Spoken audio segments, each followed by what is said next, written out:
Give your pain a voice. Hello, everyone, and welcome back to another episode of Give Your Pain a Voice. If you tuned into the previous one, you would have known that I was speaking about my first 30 days of giving up alcohol and cigarettes and different kind of drugs, really, and how pretty messed up that was. Obviously, I'm still dealing with that. I'm at day, 60-something now. And still got a lot of issues going on, and anxiety levels is pretty much gone through the roof. But I won't talk about that in this episode. In this episode, I'm going to be talking more on unexplained pains, also, I guess, known as chronic pain. So if you don't know what chronic pain is listed down as a chronic or persistent pain, which is pain that carries on for longer than 12 weeks despite medication or treatment. And most people get back to normal after pain following an injury or operation, but sometimes the pain carries on for longer or comes on without any history of an injury or operation. So I've been dealing with unexplained pains for quite a while now. So it all kicked off really in May of 2022 last year, when I had some strange pain in my side, and I thought it might have been to do with, working out, and went through GPs and had a few tests, and everything comes back clear, which is normally what happens with chronic pain. And then that basically progressed towards December of last year, me having some serious, weird problems with my neck and my throat. So I would basically wake up out of my sleep and it was like I was being choked, literally like someone was strangling me. They had their hand around my neck type thing, and then throughout the day it would be a pain that would be either on my collarbone or go around the back of my neck, and it would happen on and off with the choking thing when waking up, and then it got more and more and more. And as mentioned in my previous episode, I actually went on holiday in February and it got a lot worse and I was getting it every single day. So when I come back, I decided to quit alcohol and smoking and drugs and all that stuff because I thought that would help. But since everything's pretty much got worse. I mean, the throat doesn't wake me up choking me anymore, but I do get this weird feeling, kind of like a scratchy, uncomfortable feeling in my throat. It comes and goes. And then neck pain, which is similar. It comes on and it goes off. I've still got the eye issues with my vision being just crazy sensitive to light and colors, which is actually more intense now than it was in my first 30 days of giving up alcohol. Then I got tinnitus, which was in March, which is more of a hissing in my ears. So I wouldn't really say it's your typical kind of in one ear, in both ears, in that kind of thing. It's like a static kind of fuzz in my head or something, which obviously comes through my ears. And then it progressed to being a very sharp pain that was going down my spine, so near the top of my skull, down towards my shoulder blades, which has been excruciating at points, and then kind of goes off into heat. So it's obviously some kind of nerve pain, nerve damage, something like that. So, I mean, I just thought I'd have a quick chat with you guys. I mean, get this stuff off my chest. It's a bit like talk therapy for me. And maybe other people out there have, got some unexplained pains that they can, mention in the comments and give me some ideas. I really don't know. But it's good to talk about these things. So, as I mentioned, the pain that I've been dealing with was neck, throat, and then down the back. The back's been more persistent most recently. I actually went to a chiropractor. Didn't pay for the actual service, but I paid for the test that you get at the beginning, and they basically do 10 steps, different tests, measure your weight and take x-rays and check your nerves. And my nerves on my neck, my shoulder, and on my side were actually registering very high. In fact, my shoulder was like 280%. Really bad, which is quite strange because I don't have much pain there. But it was, it's been pretty mad trying to figure this all out. And I don't have the luxury of doing private medical, so I've been doing doing everything through the NHS and through GPs, and my GP surgery are now looking at me like I'm, a super hypochondriac, or I'm making all this stuff up. Because every time I do go for some kind of test, I had a CT scan and that was clear. I mean, I've had endoscopies that come up fine. The X-ray I had with the chiropractor did say that my spine was lost its natural bend; it was too straight. But the amount of money that he wanted me to pay to kind of go through that is just ridiculous. So now I'm going to be going to physiotherapy and dealing with that once again through the NHS. And if anyone's ever dealt with the NHS or their GPs, they should know that they are really, really, really slow. I mean, I get it. It's not their fault. There's millions of people in the world. I'm no one special, and we just have to wait. But Jesus, I mean, even if you get a call, I know that they got like a quota and the amount of time they can spend, but the fact that you have to have a speech with a different person each time means that no one's really adding up the things that are happening to you. They're just hearing the one symptom that you're calling about each time. So yeah, I mean, if you're dealing with chronic pain, I feel for you. There's various different types. I'm not really going to list them. But yeah, I mean, I would like anyone that comes across my podcast and is dealing with any kind of unexplained pains, chronic pains, to drop me a little message, drop me a comment, and let me know what it is you've been dealing with, and if you manage to sort any of it out, because that would be really cool. I mean, really, it's just a case of trial and error. You try things out, see what works, see what doesn't work. I mean, I'm still not drinking. I'm still not smoking cannabis because of the mental aspect, because I found that anxiety actually can make these pains worse, and it can be a bit of a vicious circle, really, because it's like, the symptom can cause anxiety, and then the anxiety can cause symptoms, and then it's not really sure if, the anxiety is doing the majority of everything now, or if it's the symptoms that are bringing on anxiety. But I'll cover that in another episode anyway. So in this one, it was just, I thought I'd just sit back, have a little chat with you guys, kind of get some stuff off my chest. It's a lot more unscripted than my previous one, because that was, my first time trying a podcast. I thought I'd just relax and just talk, really. I have actually got myself a little vape, though, because I did need something to take the edge off. And I found actually that cigarettes are probably the hardest thing to actually stop. So I've had one here and there throughout this whole time. So now I've just thought I'd try a vape. But yeah, in terms of pain wise, it's kind of, I'm getting somewhere at some points, and then it comes back, or I feel like I figured it out and then I haven't, or I feel like, okay, this is the cause, so all I got to do is think of that, and then some other stuff comes up and I think, oh, okay, I was wrong, it could be this thing, and so I end up back at square one a lot with all this stuff, so it's pretty annoying. So I just want to go through a few things that I found have helped. So I don't know if any of you, guys have heard of a guy called John E. Sarno. So he is an MD, RIP. He's actually no longer with us. But he wrote a book called Healing Back Pain, The Mind-Body Connection. Now, this is a really interesting book. And if you're not dealing with back pain, but you're dealing with other stuff, you could just replace back pain with, neck pain, leg pain, headache, whatever you want, basically. And in this book, he talks a lot about how it's originating in the mind. So it's not all in your head. The pain itself is actually really real.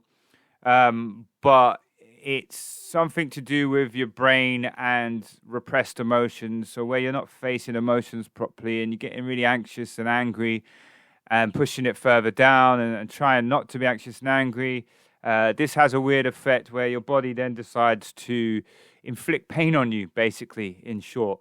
And the more that you can realize that it's not a physical problem with your head causing a migraine or your back causing the back pain, like a structural problem, and you realize that it's actually just in your head. It's a psychological thing. The pain you're feeling is real because your brain is making you feel pain, but it's not a physical structural problem. Hence, if you go get a CT scan or an MRI or an X-ray and they say it's clear, it's fine, you get blood tests and it's clear, it's fine, you don't actually have something, typically wrong with you, right? And so it becomes more working with the mind. So if no one's checked that one out, I would suggest picking up that book. I mean, that's the main one. There's a few other ones. He's done like, I don't know, 4 or 5 books. There is another one that's really good as well, I heard, but this is the one I actually picked up because everyone was raving about it. And actually, it does help. Most people actually pretty much 80%, 90% cured themselves just by reading a book. Because if you start to see patterns that relate to yourself, then you start to go, oh wait, yeah, that does apply, and I have been doing this, and maybe I did. You lost your job, or you had a breakup, or whatever. Well, you had some kind of stress, and that kind of started it all off. But then I don't know. Like I said, for me, I was working out, and then the mind kind of tricks you into thinking that was the main thing, but really it was all the stress and anxiety and worry and depression and so forth. And that, kind of relates to chronic stress, which I'll once again cover in another episode. So chronic stress, that can, it's the body's fight, I can't even say it, fight or flight system. And if you're constantly in this, then it starts to mess up your body in many, many, many ways. And to be fair, before all my pain started, I was dealing with a hell of a lot of stuff. And when it got really bad, that's when I got, made redundant, and I had weird living situations, and I've never been good at dealing with stress. And I picked, anxiety went through the roof, which I never really had, but I was worrying so much about the future that a lot of things just all come together. And so I read this book. I'm only halfway through because I'm pretty terrible for jumping between books. But it does help, and it does make a difference, and it can really help some people. So I would suggest, if you haven't seen it, I mean, you don't have to get the book. You can go on YouTube and look up John E. Sarno, Healing Back Pain. And there's a lot of talks about him and the book, and there's seminars and everything like that. So it could be worth a while. See if it helps you out. So that one's, it's a lot about kind of mind over matter. And obviously I get, depending on how bad your pain is, it can be really difficult to do that. But if you read the book, you kind of get the gist and figure out that, for some people it will help, all right? If you just kind of understand a bit how the mind works, and that it's basically repressed anger and anxiety, and you can kind of do mind over matter. It did work for me, but my mind kind of slips back and forward between a positive and a negative, and so it just basically comes down to believing fully that it's a psychological problem rather than a physical one. So the other book and person that's really helped me throughout this whole journey, with giving up the alcohol and dealing with all this pain, is a very famous name, so I guess you're all going to know him. It's Mr. David Goggins. So everyone likes David Goggins, gets you nice and hype, pumps you up and makes you believe in yourself. And for me, I mean, he's been a godsend. So I first, obviously, like most people, saw him on social media. And then decided to get his books. So I got the first one, which was, where are we? Can't Hurt Me, which is an amazing book. I mean, I suggest you start there if you don't know much about David Goggins. And funny enough, towards the end of it, right near the end, he actually mentions about, well, I mean, obviously a bit about him. I mean, he's, Navy SEAL. He's done ultra marathons. He overcome so many odds. He's, got the pull-up world record, for a crazy amount in 24 hours. Super fit, super strong guy. And yet, near the end of this book, he explains that out of nowhere, he kind of come down with some weird illness. He got like double, triple vision when he was out having a meal with his mum. And it all got really worse from there. And obviously, being a Navy SEAL, he had the ability to get tests properly, so he didn't have to wait around like the average person. So they tested literally everything, like every possible thing. And he says in the book that basically it's like eventually, everything come back that it was okay. There was nothing really wrong with him. There was nothing that showed in the blood test or any test that they did that, oh, this is your problem, right? So he basically said that they were looking at him like either he had a super rare disease that he's basically dying from that they've got no clue what it is, or he's a super hypochondriac. Because they just couldn't figure it out and it made no sense. But for him, he could barely get out of bed, and it just got worse and worse and worse. And he was laying in a bed, and strangely enough, he actually started going through his life and started kind of giving himself respect and seeing that his life was worthwhile and he did do good things, and thought back to when he was a kid and kind of forgave himself for a lot of stuff and realized that if he dies now, then he has lived a good life, and kind of accepted it. And that is a mental aspect that I've been reading through a lot of these things, repressed feelings and don't be so hard on yourself and stuff like that. So that was one element. But then he said that he basically went to the mirror and he could barely stand up, fully straight. It felt like he was being pulled down, like his spine was compressed, and that he had lost 2 inches in his height. And then he felt the back of his head, and there was this big kind of lump there. And the lump, was really protruded. It was really big. He wasn't quite sure what it was, just thought it was a natural lump on the back of his head. And then he was introduced to a guy called Jim Hippensteel. So he is from UHP, which is Ultimate Human Performance. And at the time, he was doing a lot of training with Navy SEALs. And so he went on to a seminar with Jim. And Jim's all about stretching. He has certain stretch routines. And, David Goggins, being who he is, was like, fuck this. Stretching's rubbish. I'm not going to be doing that. But then I think, he went away from it and it got worse, or it wasn't getting better at least. So he decided to give it a go, and he went back to the class, learned some basic moves, and then started, he was so tense and so tight in his body. And so he started to do these over time and felt that it was actually making him feel better, and the lump at the back of his head was slowly getting smaller. And so he went from, a few hours a day, 1 hour to 2 hours. And then at one point he was doing 6 hours a day of stretching. Now he'd done this for a long amount of time. I'm not sure exactly the amount. It's in the book, so go check it out. After which he got better, and he called up Jim and he basically thanked him for, showing him the way and giving him the stretches. And so I actually have tried out a few of Jim Hippensteel's routine stretches.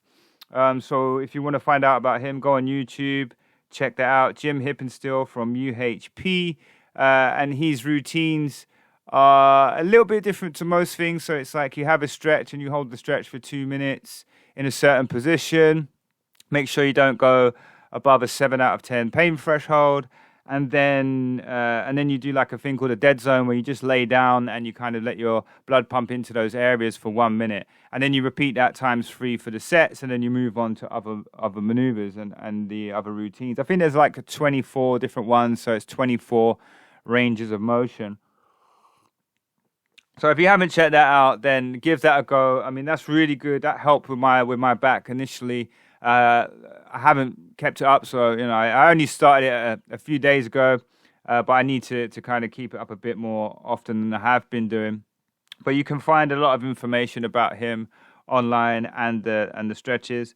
Back to David Goggins. He not just, obviously it was kind of strange that I read the book, and it was he was actually the same age as me when all this happened, and it was unexplained, and all the tests were coming back, as if he was fine. And I just kind of related it to it so much. I mean, I guess he was in more pain than I was. It's hard to tell, right? But pain is pain.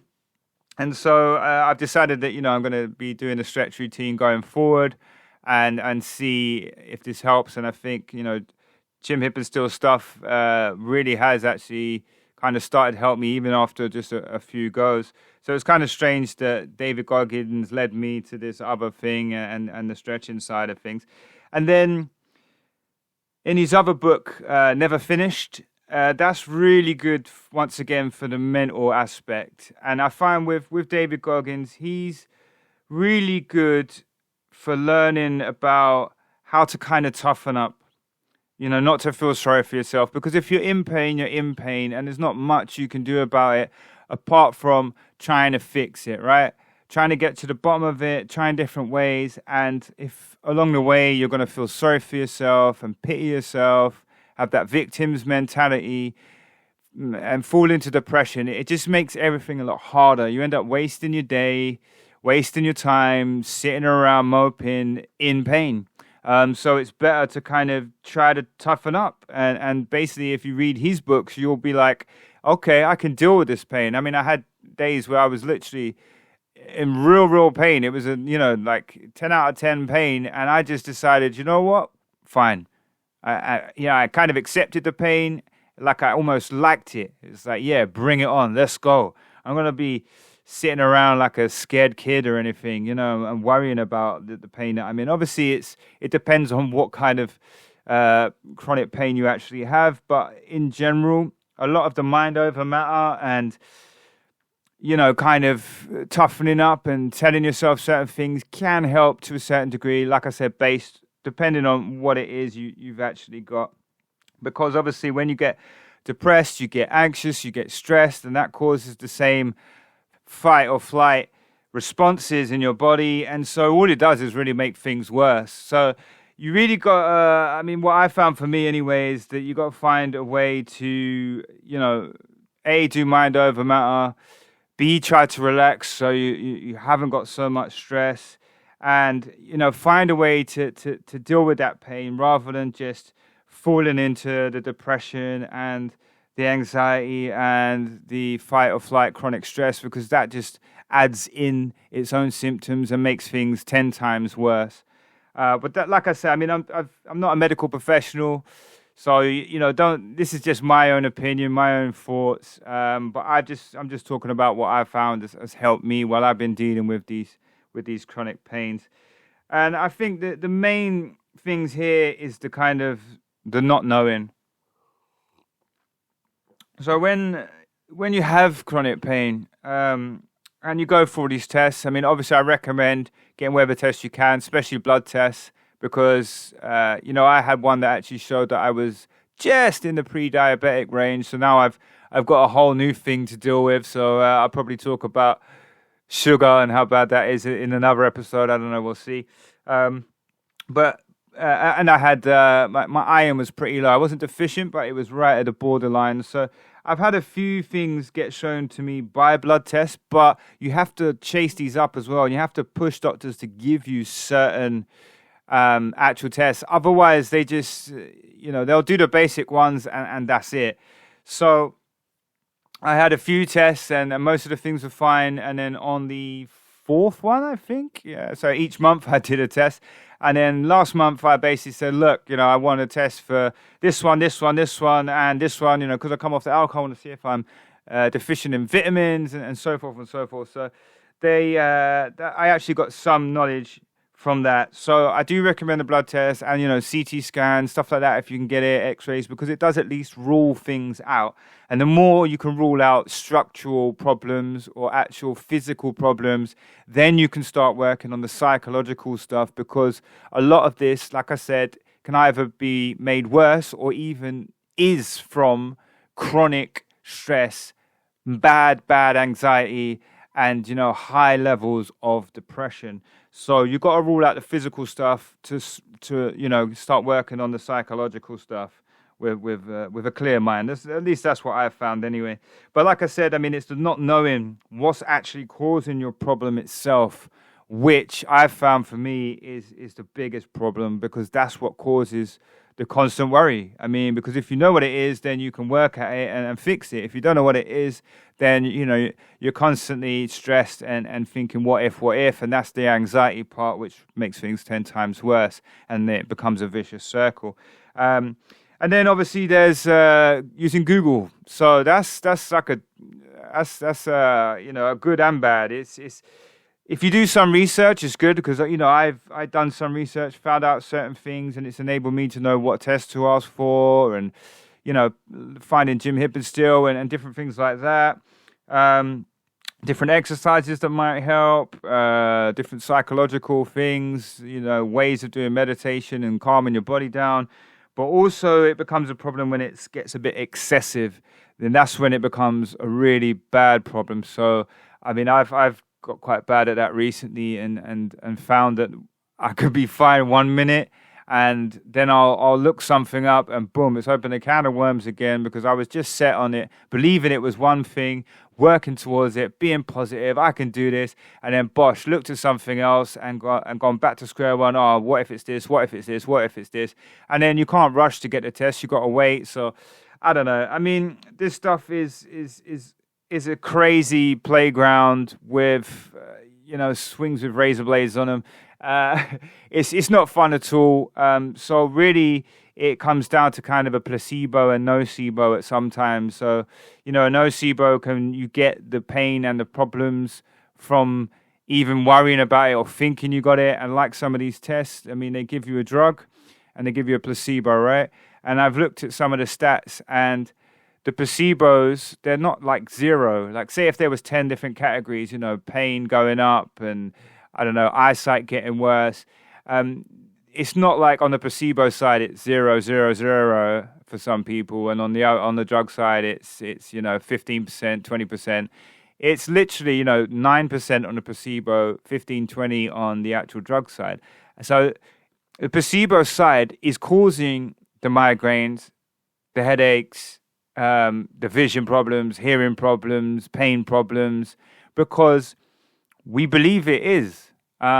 So obviously, once again, like I say, I don't want to make anyone feel bad because everyone's completely different. I'm just talking about me and what I've found. But most of the time, a placebo, it can help you. So we have to try and find a way to be our own placebo. And this is what I'm trying to work on at the moment because I'm absolutely terrible for this.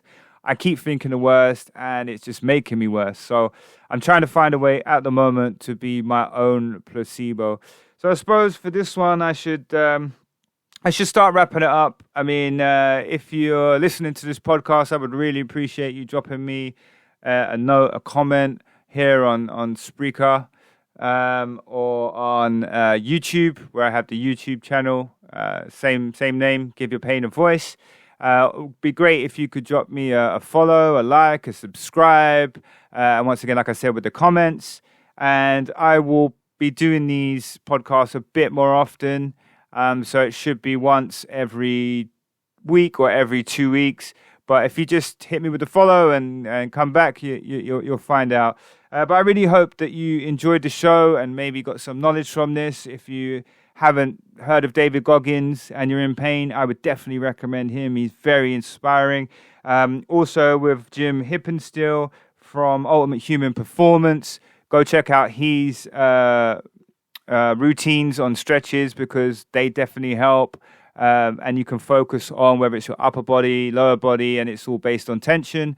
And, he basically said that everything is tension in the body. So if you can release the tension, you actually release a lot of the pains and problems. And then obviously you've got John E. Stano, which his thing is actually called TMS, which is tension mitosis syndrome or something like that. So that actually comes under the same thing, which is tension as well. So go check those guys out if you haven't heard of them. I hope my podcast was, useful to some people and that you enjoyed it in general. And I look forward to speaking with you guys again. Hope you enjoyed the show. That's been episode 2 of Give Your Pain a Voice. See you soon. Give your pain a voice.